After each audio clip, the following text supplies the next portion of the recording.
Hello and welcome to the video. If this is your first time here, my name is Mike. If you've been here before, my name is still Mike, but you would have known that already.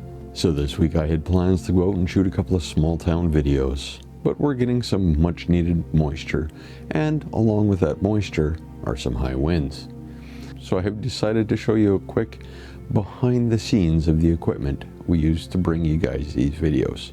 Now, quick disclaimer, I'm not being paid by any of the companies that make these products, nor have I been given any of these products. I have bought them all with my very own hard-earned money. Now that that's out of the way, let's dig into my current gear. Let's start with our workhorse of a camera. I use the Fujifilm X-T3. When I was shooting film, I preferred the Fuji Astrofilm for its bright, vibrant color. So when I needed a new camera, I picked up this fine piece of gear. And while there are newer, better versions of this camera, I presently don't feel like it's holding me back, so I'll keep using it. I also like the Eterna film simulation, as it's very close to real-life color with great skin tones and requires very little color correction, usually. This camera can shoot up to 4K at 60 FPS and up to 1080p at 120 FPS.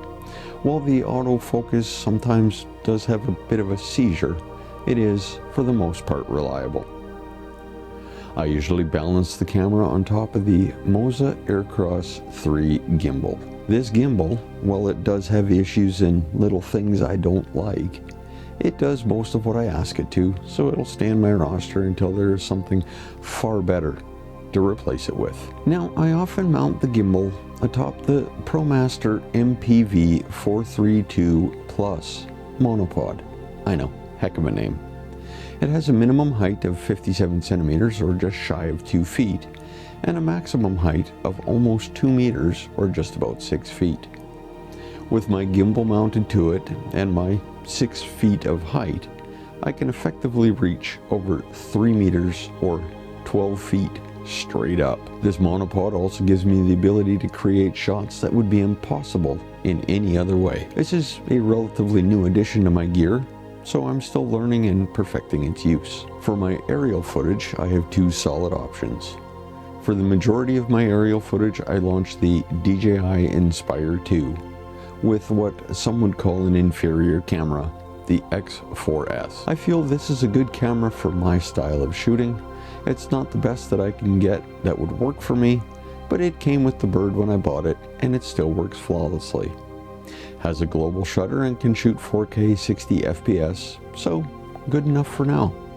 Now don't get me wrong, I do want a bigger, better drone camera, but that'll have to wait for a little while. The drone itself has self-heating batteries, which allows me to fly at much lower temperatures than some other drones. It boasts a flight time of approximately 20 minutes in real-world conditions, hot swappable batteries, and redundant safety and control systems. I can also launch a much smaller drone in the DJI Mavic Mini.